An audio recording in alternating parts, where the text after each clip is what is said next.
എന്ന് പറഞ്ഞവരെ ഇന്നത്തെ ലേഖനഭാഗത്തിലെ പൗലോസിലെ റോമാക്കാർക്ക് എഴുതിയ ലേഖനത്തിലെ 2-ാം അധ്യായത്തിലെ ആദ്യത്തെ 11 വചനങ്ങളാണ് നമ്മൾ വായിച്ചു കേട്ടത്.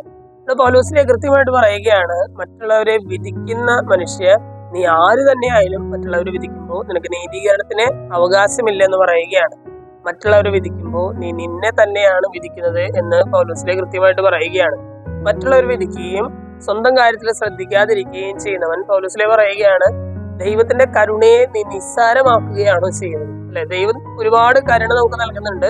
നമ്മൾ ചെയ്ത പ്രവർത്തികൾക്ക് അനുസരണം ദൈവം നമ്മളോട് പ്രവർത്തിച്ചിരുന്നു എന്നുണ്ടെങ്കിൽ നമ്മളിൽ ആരും തന്നെ ഇന്ന് ജീവനോട് ഉണ്ടാകുമായിരുന്നില്ല. എന്നിട്ട് പൗലോസിലെ പറയുകയാണ്, എന്നിട്ട് നിനക്ക് അങ്ങനെ ബോണസായി കിട്ടിയ ഒരു സംഗതി, ഒരു ജീവിതം നീ മറ്റുള്ളവർ വിധിക്കാനായിട്ട് ഉപയോഗപ്പെടുത്തി തീർക്കുകയാണോ? എന്നിട്ട് പൗലോസിലെ പറയുകയാണ്, നിന്നെ അനുതാപത്തിലേക്ക് നയിക്കുകയാണ് ദൈവകരുണയുടെ ലക്ഷ്യമെന്ന് നീ അറിയുന്നില്ല. അല്ലെ, ദൈവം നമ്മളോട് കരുണ കാണിക്കുന്നുണ്ടെങ്കിൽ നമ്മുടെ ജീവിതത്തിൽ മാറ്റങ്ങൾ വരുത്തി അനുതാപത്തിലേക്ക് നയിക്കപ്പെട്ട് ദൈവത്തോട് ചേർന്ന് ജീവിക്കാൻ വേണ്ടിയിട്ടാണ്, അല്ലാതെ മറ്റുള്ളവരെ വിധിച്ച് കുറ്റം വിധിച്ച് ജീവിക്കാനല്ല എന്ന് പൗലോസിലെ കൃത്യമായിട്ട് പറയുകയാണ്.